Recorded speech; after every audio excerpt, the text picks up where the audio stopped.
Good morning, everyone, and welcome to the Global Realignment Podcast, where we discuss our nation's national security and geopolitical affairs. It's great to be with you again. I want to thank you guys out there for joining me. Today, we're going to be discussing some statements that President Trump made at a recent press conference that he had with Benjamin Netanyahu at his side related to the Gaza situation, specifically the idea of removing all the Palestinians from the Strip, 2.2 million, and relocating them to surrounding countries, clearing and rebuilding the Gaza Strip and turning it into a multinational entity. Now, you can imagine the backlash on this proposal has been fierce. It is not the first time that Trump has mentioned something like this. It's the first time that he said that the U.S. ought to directly take over the Gaza Strip, but he's been floating the idea of relocating the Palestinian element for weeks and rebuilding. The idea of us doing it is a new element. And so we're going to be exploring the implications to this idea that Trump has. And we also are going to be asking ourselves a very simple question. How does this benefit American national security? Does it benefit American national security at all? I would argue that it doesn't. You might have a different opinion, but that's welcome here. And we're just going to jump right in and get into a little bit of context as it relates to these statements that Trump has made. This is an article from the Wall Street Journal that we'll be exploring. It says, quote, President Trump campaigned on shrinking America's role abroad. But since taking office, he has articulated a worldview that is at times closer to expansionism than isolationism. And honestly, I don't think that Trump was ever an isolationist. I don't think that he's an expansionist either in terms of nation building, right? I think that Trump basically I don't think that Trump would be averse to using military force if in his mind he felt it was necessary for our national security. In his mind, right? And obviously that can vary from administration to administration what our national security interests are. I think the isolationist title that is oftentimes attributed to Trump is meant to be an insult, right? Because many in the media, many in the national security apparatus believe that Trump's approach to national security and geopolitical affairs is a retreat, a surrender, because he doesn't believe in the nation building and spreading of democracy ideas that many neocons believe in. And so they say he's an isolationist automatically. I don't think he fits the proper definition of an isolationist.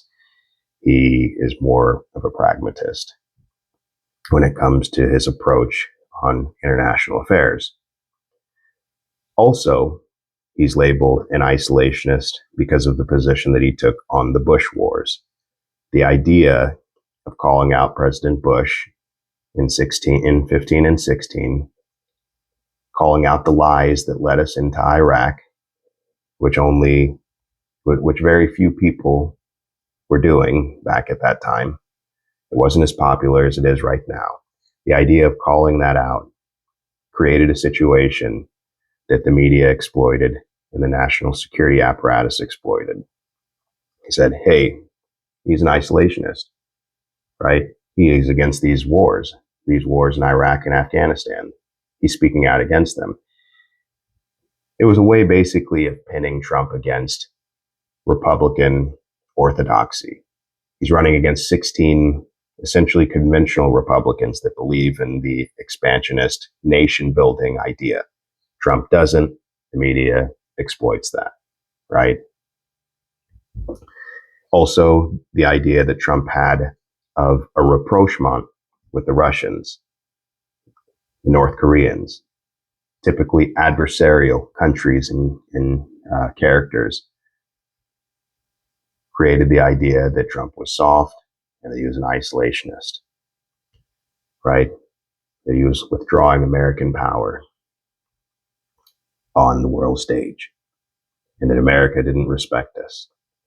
So this is just some ideas of where this isolationist thing comes from. Again, not an isolationist, not expansionist either in the neocon context. I think he's, again, in his mind, he'll use force if he believes that our national security interests are at stake. Article continues.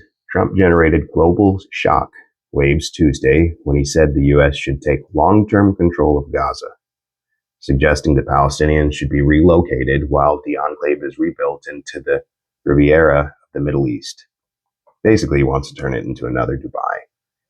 Taking control of the hotly contested territory would put the U.S. at the center of the world's most complicated diplomatic and national security conflicts, raising the prospect that Trump is signing the country up for exactly the kind of foreign entanglement he told voters he would avoid. Now, I don't think that Trump, again, is averse to foreign entanglements as long as he believes that it benefits our national security. As long as he's convinced that it benefits our national security. Unfortunately, there are many people within Trump's administration right now that will convince him that this idea is important and that it does directly affect our national security. The idea of annexing Gaza should be a priority is what he's likely being convinced of by many that he's brought into the administration, because many of these people put the defense of Israel on the top of their agenda when it comes down to our national security. Trump did not rule out sending American troops to Gaza to accomplish his goals. That in itself is frightening. And I'm sure that you can use your imagination and you can understand the risk involved in doing something like that, right?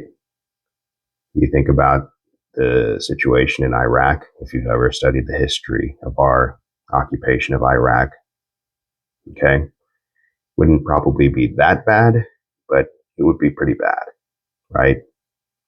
Us in the IDF in an area like that, where you've had intergenerational fighting for decades. Forget about whose fault it is and who started what. The risk is very high for our troops for something to happen, whether that something is, let us say, facilitated, or there's just a deliberate attack on our troops, right? And one of the things that we've heard Trump quoting, he says, quote, "The old Republican Party of rhinos, neocons, and globalists is gone and is never coming back," Trump said. And again, this kind of goes hand in glove with the idea of Trump promising not to get us into any foreign entanglements.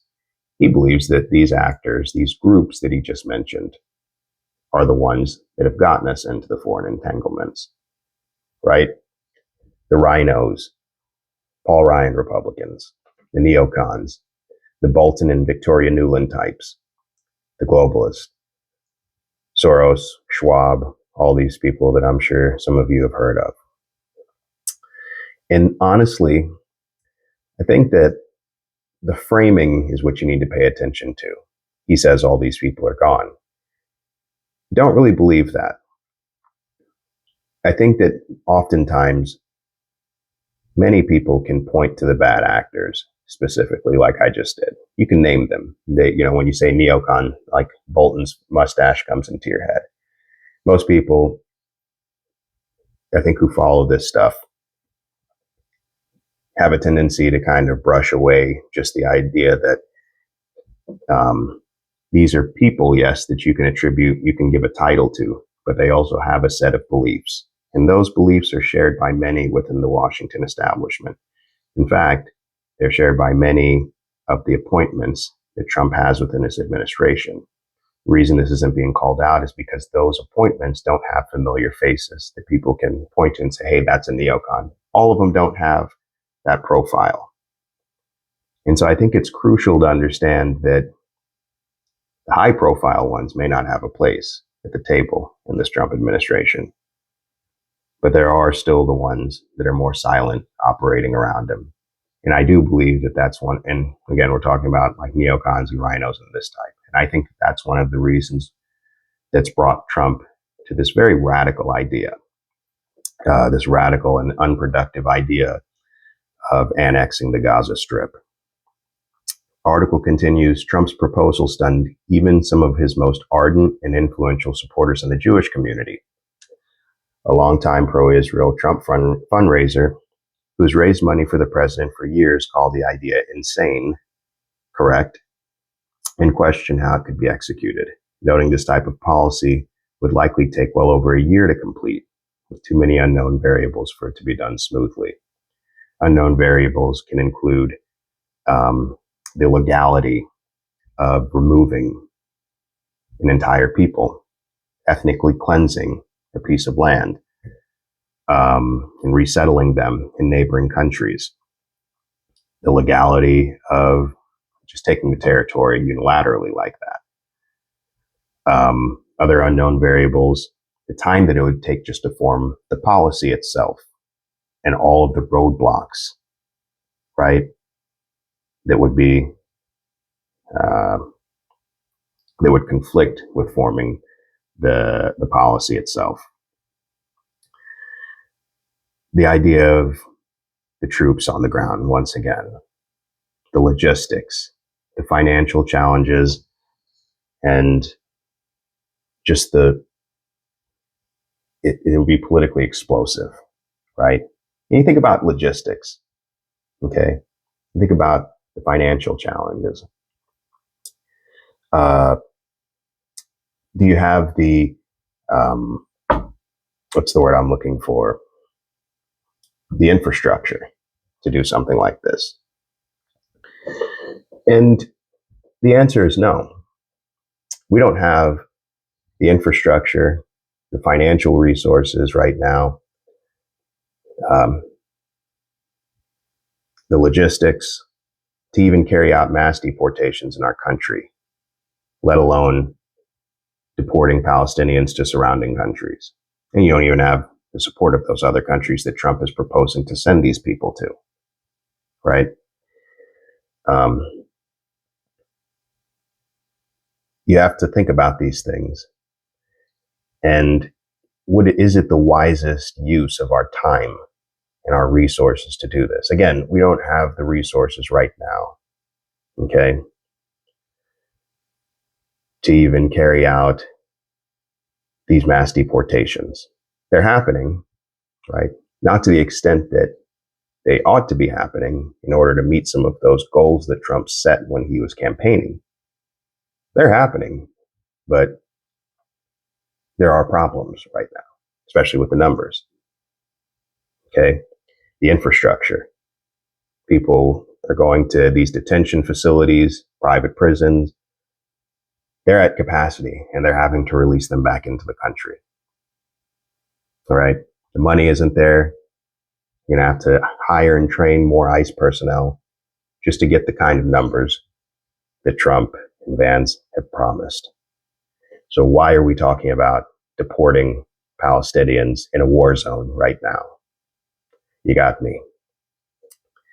Let's move on here. Netanyahu said during the press conference that one of his key goals was to ensure Gaza wouldn't host terrorists again. Now, he doesn't want any terrorists there. I sometimes wonder if he sees a distinction between what he's calling terrorists and the Palestinians. Perhaps he's looking at the regular Palestinian civilians and saying, hey, they aren't terrorists, but they could be terrorists tomorrow. Trump, Netanyahu continued, took that concept to a much higher level. The concept of ensuring that Gaza will not be a home to terrorists. He took it to a much higher level, is what Netanyahu said, approvingly. In a sense, he says, which is interesting, just on a side note, hey, he took it to a higher level. This is his idea. It's not ours. We think it's a good idea, but we can come up with it. So for what it's worth, don't blame us in the future if we do carry this out. But the Gaza episode demonstrates the assertiveness with which Trump is approaching a second term. Confident that his comfortable November victory provides the political cover to act on his own on his gut instincts. And it does for right now. The political capital that Trump has right now because of his victory in November does give him an opportunity to work outside of the box on certain things, right? But he's got to be cautious about that. Again, I'm not really trying to be presumptuous here or anything like that, but I'm just saying it, once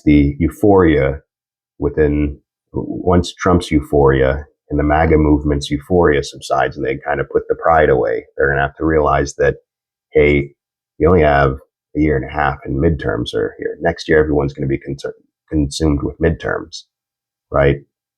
And it's very likely that the Republicans will lose the House. They have a very slim, I think it's a 2-person majority in the House. It's like, so there's not a lot of time to do take the kind of unilateral moves that need to be taken. The kind of moves that are monumental and long-term and sustainable, they need to be made right now. Those decisions need to be made now, while he has the political capital to do so. And is this the kind of initiative that he should be spending his time worried about? What about Greenland? What about Canada? What about Panama?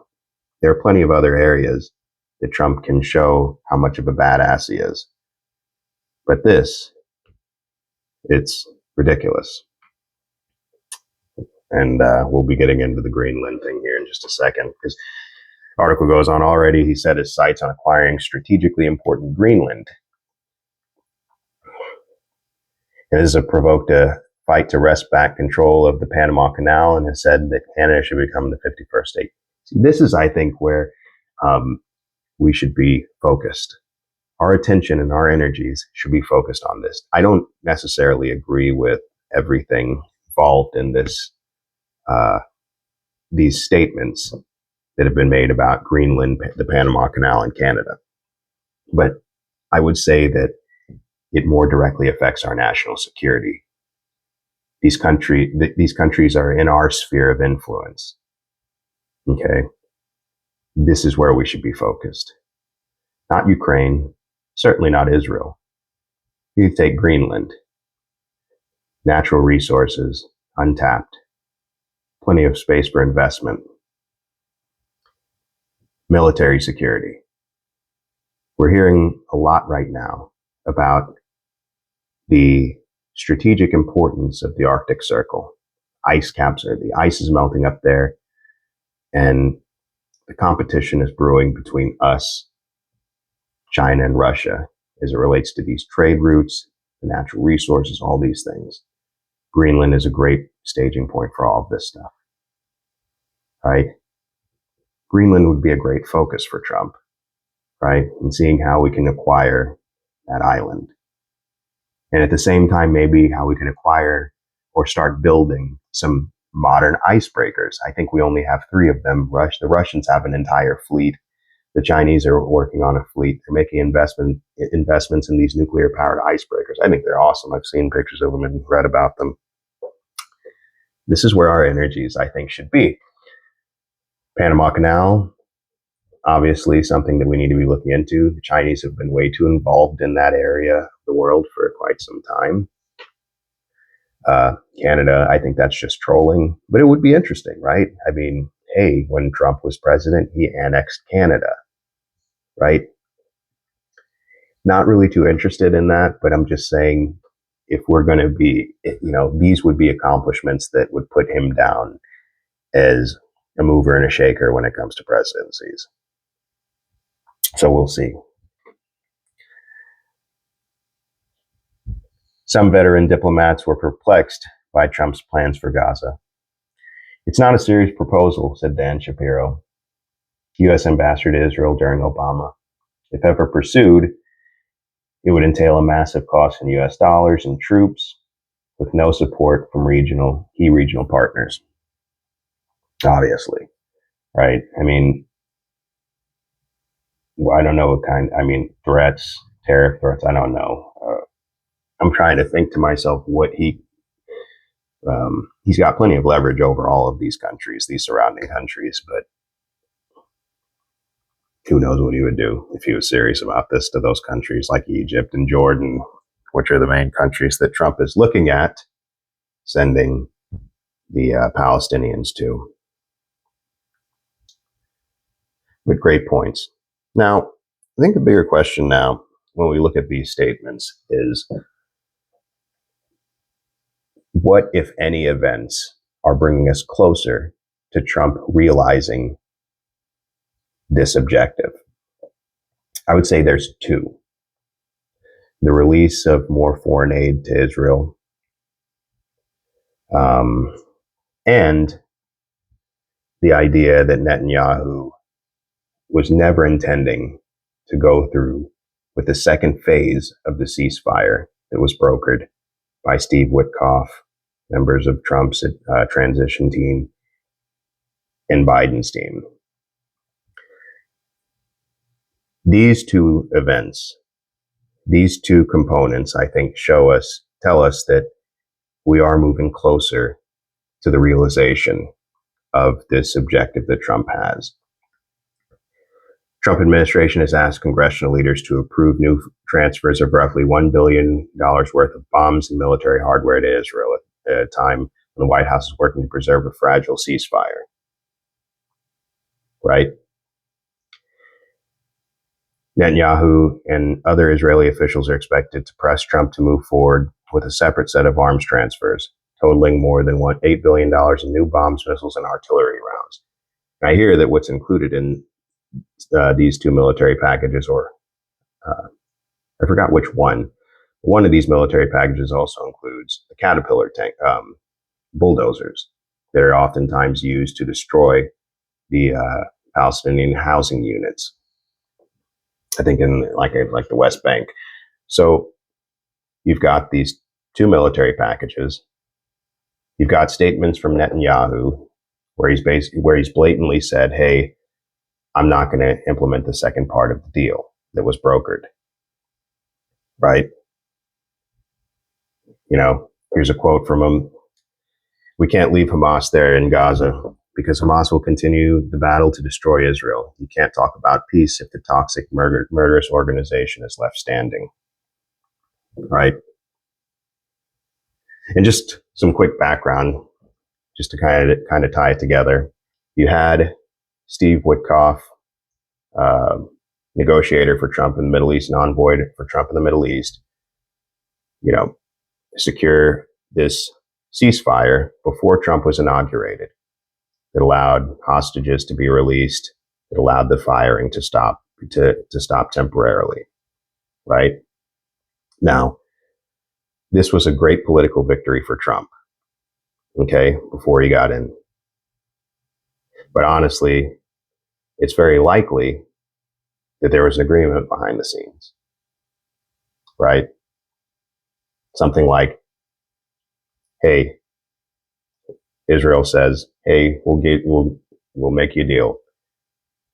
We'll do a ceasefire. We'll give Trump a political victory. You guys get some hostages. There's going to be some hostages released. It'll be great PR. In exchange, send us weapons and let us finish the job. Not too complicated. And Trump has said as much. In terms of finishing the job, he's said several times, yes, this war needs to stop. This Gaza war needs to stop. But Israel needs to finish the job. Right? And so the ceasefire seems to have never been a serious thing. And They are rearming. The IDF, the Israelis are rearming with these military packages. And all of this is setting the stage for the further destruction of the Gaza Strip, or the further demolition of the Gaza Strip. And all of this has to happen in order for Trump's objective to come to fruition of clearing it out, making it unlivable, transferring the population, and rebuilding it. So, is this, again, something that's best for our national security? I would say no, obviously. But it's important to recognize that, many of the people around Trump are very happy about this. They're ecstatic. And a lot of these are the people that put Trump and that pushed Trump past the finish line in November. And so we'll see what happens. It could just be talk, but let's hope that this kind of energy and attention, let's hope this isn't given or invested in the Gaza situation when there's so much potential in other places for us to show our strength, right? Maybe we can start by, moving this process of a negotiated peace between Russia and Ukraine along, right? That would be nice. But I think that does it for me. I want to thank everyone for joining me. Hopefully y'all will tune in again, like and subscribe and leave a comment. Tell me what I could do better. New at this, been studying this politics and history for a long time. So, let me know what you think, good or bad. I appreciate y'all joining me, and have a good one.